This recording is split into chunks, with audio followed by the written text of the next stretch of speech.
Assalamualaikum warahmatullahi wabarakatuh. Hai teman-teman, kami dari kelompok 1 yang beranggotakan 4 orang, yaitu Bapak Rio Rul Setiawan SPD, Ibu Yuspita Septiana SPD, Ibu Nuraini SPD, dan Ibu Novitasari SPDI akan mempresentasikan tentang analisis isu global. Selamat menyaksikan. Saya Yuspita Septiana akan menjelaskan tahap pertama, yakni identifikasi isu. Isu yang kami angkat adalah yang pertama, kurangnya tanggung jawab pemerintah terhadap tugas yang diemban. Yang kedua, rendahnya ketegasan hukum terhadap pelaku tindak pidana korupsi. Yang ketiga, kurangnya sosialisasi anti korupsi. Yang keempat, rendahnya integritas pelaku tindak pidana korupsi. Dan yang kelima adalah kurangnya keberanian masyarakat untuk melaporkan atas tindak pidana korupsi. Tahapan selanjutnya yakni analisis isu. Di sini kami menggunakan metode USG untuk mengukur tingkatan isu tertinggi yang harus segera diselesaikan. Apa sih itu USG? U-nya adalah urgensi. Seberapa mendesak suatu isu harus dibahas, dianalisis, juga ditindaklanjuti. S-nya seriousness, seberapa serius suatu isu harus dibahas dan akibat yang akan ditimbulkan. Selanjutnya adalah growth, seberapa besar kemungkinan memburuknya isu tersebut jika tidak segera ditangani. Berdasarkan isu sebelumnya, mari kita analisis isu tersebut. Yang pertama, kurangnya tanggung jawab pemerintah terhadap tugas yang diemban. Urgensinya 3, seriousness-nya 3, dan growth-nya 3, totalnya 9. Yang kedua, rendahnya ketegasan hukum terhadap pelaku tindak pidana korupsi.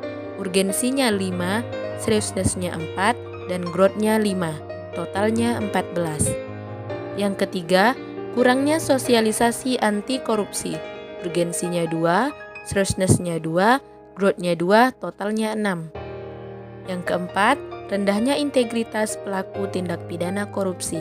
Urgensinya 4, seriousness-nya 4, growth-nya 4, totalnya 12. Dan yang terakhir adalah kurangnya keberanian masyarakat untuk melaporkan atas tindak pidana korupsi. Urgensinya 2, seriousness-nya 1, growth-nya 4, totalnya adalah 7. Dari analisis tersebut, dapat kita lihat tingkatan prioritas tertinggi adalah rendahnya ketegasan hukum terhadap pelaku tindak pidana korupsi dengan total 14 poin. Materi selanjutnya, analisis fishbone yang akan disampaikan oleh Bapak Rio Rul Setiawan.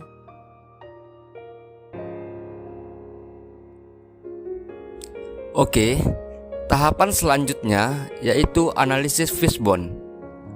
Analisis fishbone atau diagram tulang ikan adalah sebuah metode untuk mengidentifikasi dan mengorganisasi penyebab-penyebab yang mungkin timbul dari suatu efek spesifik dan kemudian memisahkan akar penyebabnya.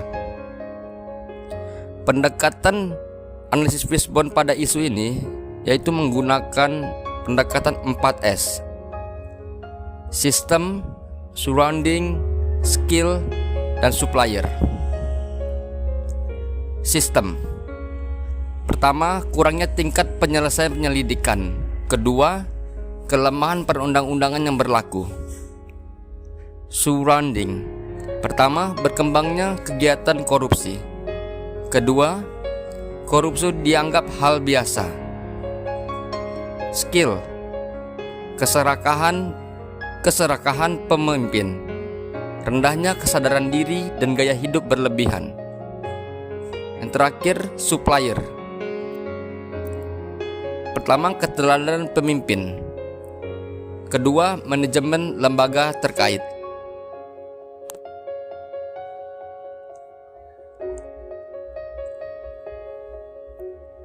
Tahapan selanjutnya yaitu alternatif pemecahan masalah menggunakan SWOT yang akan dijelaskan oleh Ibu Nuraini SPD. Alternatif pemecahan masalah menggunakan SWOT, di mana yang pertama strength atau kekuatan, diperkuatnya sistem perundang-undangan tentang korupsi untuk lebih menjamin kepastian hukum, menghindari keragaman penafsiran hukum, dan memberikan perlindungan terhadap hak-hak sosial dan ekonomi masyarakat, serta perlakuan adil dalam pemberantasan tindak pidana korupsi.